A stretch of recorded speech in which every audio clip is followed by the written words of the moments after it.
Hierdie is hoe ongeveer 17.000 Kaapse Mulgasse lyk en klink wanneer hulle almal op een plek bymekaar is. Vanaf Kaapstad is dit omtrent 'n 3 uur se ry met die Weskus op na Lambert's Bay, wat dikwels as die diamant van die Weskus genoem word. Hierdie is een van slegs 6 broeikolonies in die hele wêreld. Die belangrikste natuurbesienswaardighede in hierdie klein dorpie.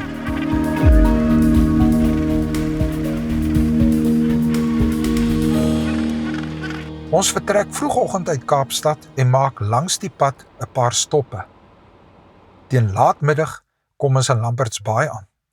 Die plan is eenvoudig, om die voëls in die sagte, goue lig van die sonsondergang te vervilm en dan die volgende oggend weer vroeg terug te keer om hulle met sonsopkoms vas te vang. Dis 'n besige hawe. Seemeeue sirkel bopend jou kop op soek na oorskietkos. Jy kan die sout, die diesel en die varsvis ruik.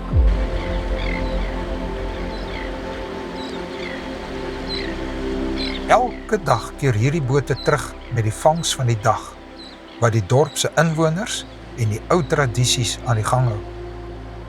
Wat julle hier sien, is die plaaslike inwoners wat vis kook.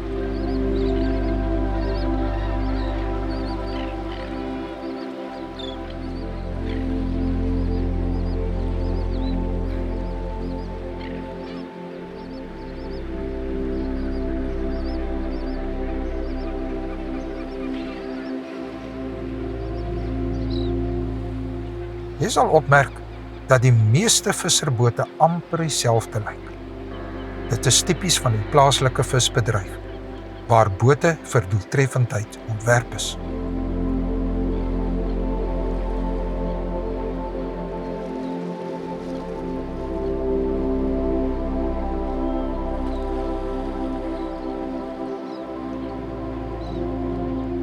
En hier op die punt van die hawe is die welbekende en heerlike Isabella's restaurant. Teenoor die Weskus lê Voëleiland, die tuiste van een van die indrukwekkendste seevoëlkolonies in die wêreld.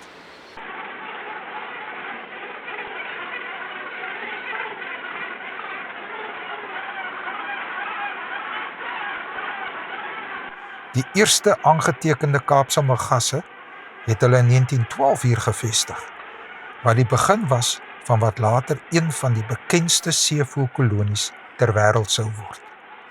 Met verloop van tyd het die kolonie gegroei en hulle hier gevestig.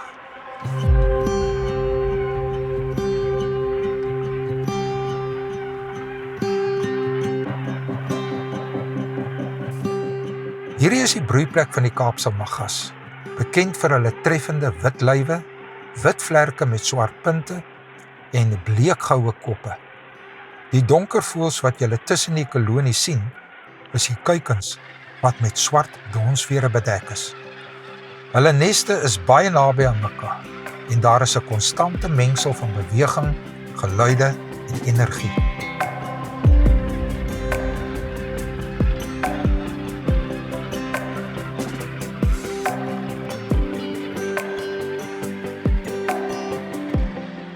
Vir sowat 3 weke elke jaar verlaat die Mulgasse die eiland en trek noordwaarts op soek na warm waters.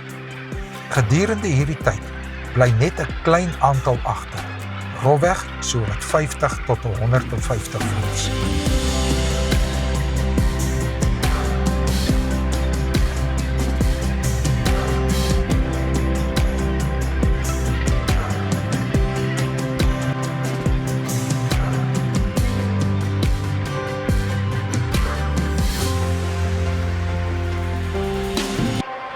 Hierdie voëls is baie sosiaal. Hulle oorleef op die oopsee en keer jaar na jaar na dieselfde kolonie terug om hier te broei.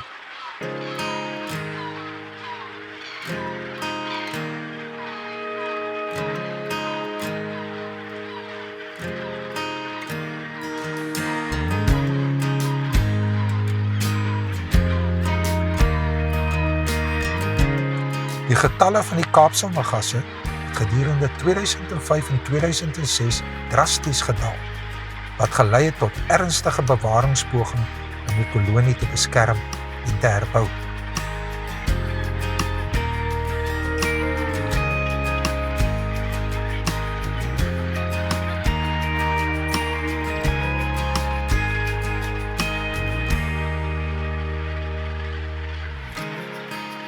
Wanneer die voëls hulle koppe laat sak en liggies op en af wieg of knik, is dit 'n teken van gebiedsafbakening. Hulle beskerm hulle eie persoonlike ruimte.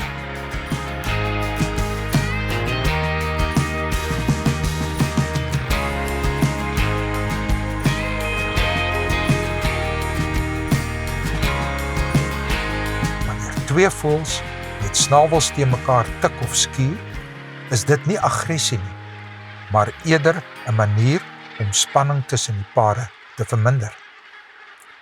Hierdie interaksie is deel van hulle komplekse sosiale gedrag, waar bande gevorm en versterk word, en in baie gevalle bly die pare lewenslang by mekaar.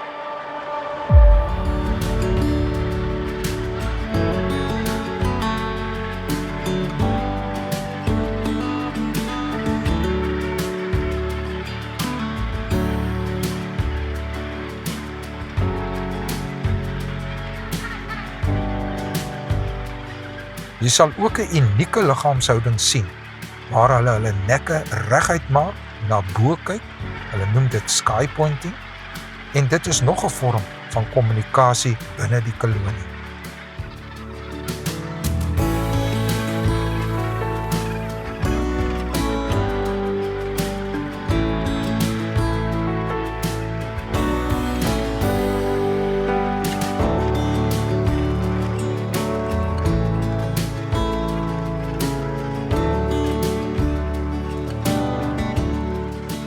Voëleiland was nie altyd as Voëleiland bekend nie. Trouwens, dis oorspronklik die Pigeon Island genoem, en in een stadium was dit die tuiste van 'n groot aantal verskillende seevoëls, voordat verandering oor tyd die kolonie Malgasse hier gevestig het.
Die Malgasse is nie alleen hier. Ander seevoëls deel ook hierdie ruimte, insluitende seemeeuwe, kormorante en rooibektobies.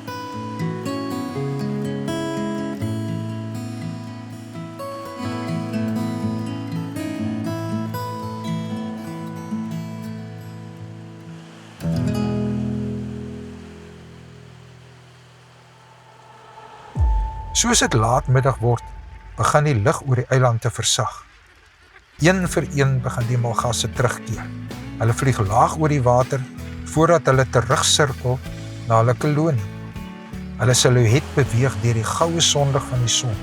Duisende voëls wat gelyktydig terugkeer huis toe, waar elkeen weer sy plek in die kolonie vind voor die nag aanbreek.